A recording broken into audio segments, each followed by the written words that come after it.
जानते हैं मेष राशि का राशिफल। मेष राशि, यह महीना मेष राशि के जातकों के लिए कुछ सावधानियां रखने वाला महीना होगा। वैसे तो आपको आर्थिक लाभ प्राप्त होंगे और आपकी आमदनी बढ़ेगी, क्योंकि पूरे महीने वक्री अवस्था में शनि महाराज अपनी ही राशि कुंभ में आपके एकादश भाव में विराजमान रहेंगे और आपकी आमदनी को निरंतर बढ़ाते रहेंगे। आपके पास एक से अधिक माध्यमों से धन प्राप्ति की योग बनेंगे। सूर्य महाराज भी महीने की शुरुआत में पंचम भाव में बैठकर आपके एकादश भाव को देखेंगे, जिससे आमदनी से जुड़ी हुई समस्याओं में कमी आएगी और आपको आर्थिक लाभ प्राप्त होगा। नौकरी करने वाले जातकों को कठिन प्रयास और कठिन मेहनत करने से गुजरना होगा। इसके लिए आपको तैयार रहना होगा। व्यापार करने वाले जातकों के लिए महीने की शुरुआत कुछ कमजोर रहेगी, क्योंकि सप्तम भाव के स्वामी शुक्र महाराज भी छठे भाव में राहु और केतु के प्रभाव में रहेंगे और उन पर मंगल महाराज तथा बृहस्पति देव की दृष्टि भी होगी। लेकिन 18 सितंबर से शुक्रदेव अपनी ही राशि तुला राशि में आपके सप्तम भाव में प्रवेश कर जाएंगे, जिससे व्यापार से जुड़ी समस्याओं में कमी आएगी। विद्यार्थियों के लिए यह महीना अनुकूल रहेगा। पंचम भाव के स्वामी पंचम भाव में विराजमान और रहकर आपको मजबूत दिशा दिखाएंगे और आप अपनी शिक्षा में कठिन मेहनत से आगे बढ़कर सफलता प्राप्त कर पाएंगे। प्रेम संबंधों में कुछ उतार चढ़ाव हो सकता है, फिर भी आप अपने प्रियतम को खुश रखने की हर संभव कोशिश करेंगे। वैवाहिक जीवन में महीने का पूर्वार्ध कुछ कमजोर रहेगा, लेकिन उत्तरार्ध में खुशियां आने लगेंगी। पारिवारिक जीवन सामान्य रहेगा और स्वास्थ्य पर भी ध्यान देने की आवश्यकता पड़ेगी।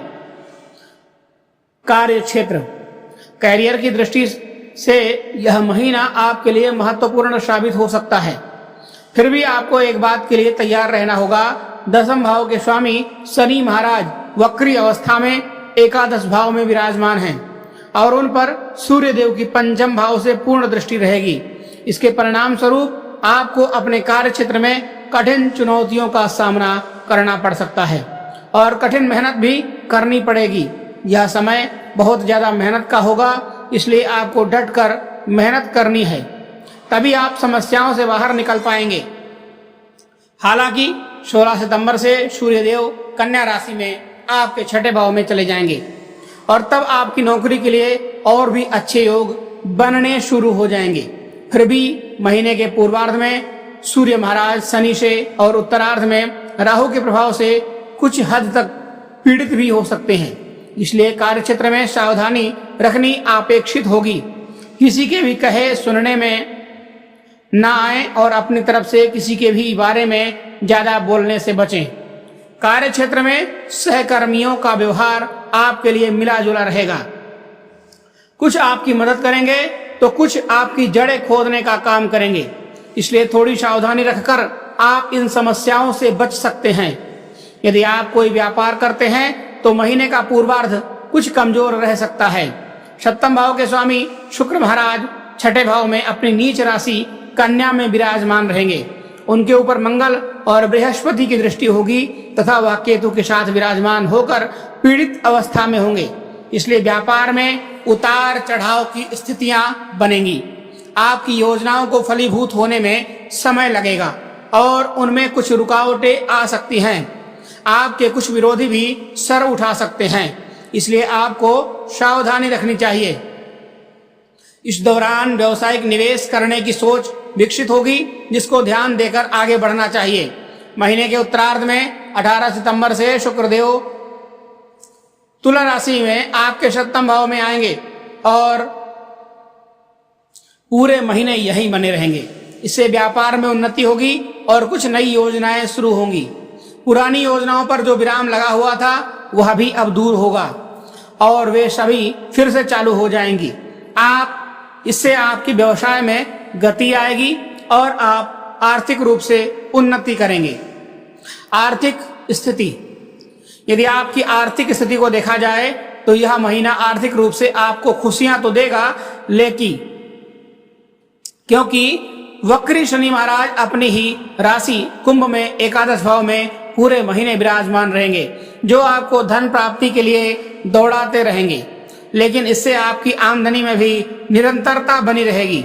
आपकी दैनिक आमदनी भी अच्छी रहेगी और आमदनी में कोई कमी नहीं आएगी। पंचम भाव में बैठे सूर्य महाराज भी अपनी राशि में रहेंगे और आपको आर्थिक लाभ प्रदान करेंगे। सरकारी क्षेत्र से भी आपको लाभ प्राप्त हो सकता है और यह समय आपकी आर्थिक उन्नति को बढ़ाने वाला होगा। लेकिन द्वादश भाव में पूरे महीने राहु की उपस्थिति होना आपके खर्चों का भी योग लगातार बनाए रखेगा। ऊपर से शुक्रदेव भी महीने के पूर्वार्ध में छठे भाव में ही होंगे, जिससे खर्च भी लगातार बने रहेंगे। महीने के उत्तरार्ध में 16 सितंबर को सूर्यदेव और 23 सितंबर को बुधदेव के बीच छठे भाव में आकर द्वादश भाव को देखने से आपके खर्चों में तेजी और आने की संभावना बनेगी। इसलिए आपकी आमदनी तो भले ही बेहतर हो, लेकिन खर्च बहुत तेज गति से बढ़ेंगे, जिन पर नियंत्रण रखना आपके लिए बहुत आवश्यक होगा, अन्यथा आपको आर्थिक चुनौतियां परेशान कर सकती हैं। स्वास्थ्य, यह महीना स्वास्थ्य के दृष्टिकोण से थोड़ा कमजोर रहने की संभावना दिखाई दे रही है। राशि स्वामी मंगल तो तीसरे भाव में रहकर आपको भरपूर साहस और पराक्रम प्रदान करेंगे और आपकी स्वास्थ्य समस्याओं में कमी प्रदान करेंगे। लेकिन दूसरे और सातवें भाव के स्वामी शुक्र महाराज छठे भाव में अपनी नीच राशि कन्या में केतु देव के साथ विराजमान रहेंगे और उन पर मंगल और बृहस्पति की दृष्टि होगी, जिससे आपको पेट से संबंधित समस्याएं आएंगी। और जिन जातकों को मधुमेह की समस्या है, यानी शुगर की समस्या है, उन्हें ज्यादा परेशानियों का सामना करना पड़ सकता है। अपने स्वास्थ्य और अपने खान पान पर बराबर ध्यान दें। यदि आपकी कोई दवाई चल रही है तो उसे नियमित समय पर लेते रहें और भरपूर परहेज करें। इसी से आप इन समस्याओं से निकल पाएंगे। महीने के उत्तरार्ध में शुक्रदेव यहाँ से निकल जाएंगे तो समस्याओं में कमी आएगी। लेकिन सूर्य और बुध भी छठे भाव में आकर राहु केतु के प्रभाव में पीड़ित अवस्था में होंगे। इसलिए इस पूरे महीने आपको अपने स्वास्थ्य पर विशेष रूप से ध्यान देना होगा। प्रेम व वैवाहिक जीवन, यदि आप किसी प्रेम संबंध में हैं तो महीने की शुरुआत में सूर्य और बुध आपके पंचम भाव में रहकर आपके प्रियतम से आपकी दूरियों को कम करेंगे। आपका आपसी तालमेल बेहतर बनेगा। आप अपनी बातों को खुलकर अपने प्रियतम से कह पाएंगे। लेकिन शनि महाराज वक्री दृष्टि से पंचम भाव को देखेंगे, जिससे किसी की नजर आपके प्यार को लग सकती है। इसलिए प्यार के मामले में थोड़ी नरमी रखें और अपने प्रियतम से थोड़ा कम मिलें, या मिले भी तो लोगों को बिल्कुल ना बताएं, क्योंकि ज्यादा लोगों को पता चलने से आपके रिश्ते में तनाव बढ़ सकता है। महीने के उत्तरार्ध में जब सूर्यदेव कन्या राशि में 16 सितंबर को छठे भाव में चले जाएंगे, तब परिस्थितियां और भी बिगड़ सकती हैं और एक दूसरे से कहासुनी हो सकती है। या फिर बुध महाराज 23 तारीख को आपके छठे भाव में चले जाएंगे, जहां पर सूर्य भी विराजमान होंगे। तो इस स्थिति में हल्का सा सुधार होगा। लेकिन आप कोई भी ऐसा काम ना करें जिससे समाज में आपको अपमान सहना पड़े। आपसी समन्वय को बेहतर बनाएं और अपने रिश्ते में मर्यादित बने रहें। इसी से आपका रिश्ता बेहतर चल पाएगा। विवाहित जातकों की बात करें तो सप्तम भाव के स्वामी शुक्र महाराज महीने के पूर्वार्ध में पीड़ित अवस्था में छठे भाव में होंगे, जो आपके वैवाहिक जीवन के लिए अनुकूल नहीं कहा जा सकता है और इससे आप दोनों के बीच तालमेल का अभाव रहेगा।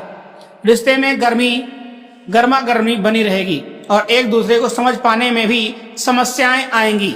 इसका असर आपको एवं आपके पारिवारिक संबंधों पर पड़ेगा। लेकिन 18 सितंबर से शुक्रदेव तुला राशि में आपके सप्तम भाव में लौट आएंगे, जिससे इन परिस्थितियों में सुधार आने लगेगा और आप अपने जीवन साथी से अपनी समस्याओं को दूर करने की बराबर कोशिश करते रहेंगे और अपने वैवाहिक जीवन को और बेहतर बनाने की दिशा में प्रयास करेंगे। संभव हो तो उनके लिए कुछ नए उपहार खरीद कर ला सकते हैं या उनके साथ कहीं बाहर जाकर कुछ समय बिताएं। इससे आपका रिश्ता और बेहतर होगा।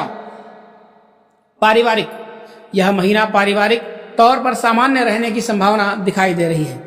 दूसरे भाव के स्वामी शुक्र महाराज महीने की शुरुआत में छठे भाव में पीड़ित अवस्था में रहेंगे, जिससे पारिवारिक जीवन में कुछ समस्याएं आ सकती हैं। कुछ संपत्ति या कुटुंबीय विवाद आपको परेशानी दे सकते हैं, लेकिन देवगुरु बृहस्पति दूसरे भाव में रहकर इन समस्याओं से बाहर निकालने का रास्ता भी दिखाते रहेंगे।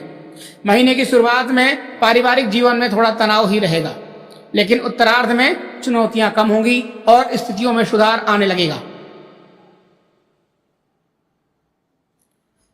सितंबर महीने का विशेष उपाय। आपको इस महीने प्रतिदिन सूर्य भगवान को तांबे के पात्र से अर्घ्य देना चाहिए। अर्घ्य वाले जल में हल्दी लगे पीले चावल जरूर डालें। बृहस्पतिवार के दिन केले के वृक्ष की पूजा करें। कर्ज से मुक्ति पाने के लिए ऋण मोचक मंगल स्तोत्र का प्रतिदिन 11 बार पाठ करें।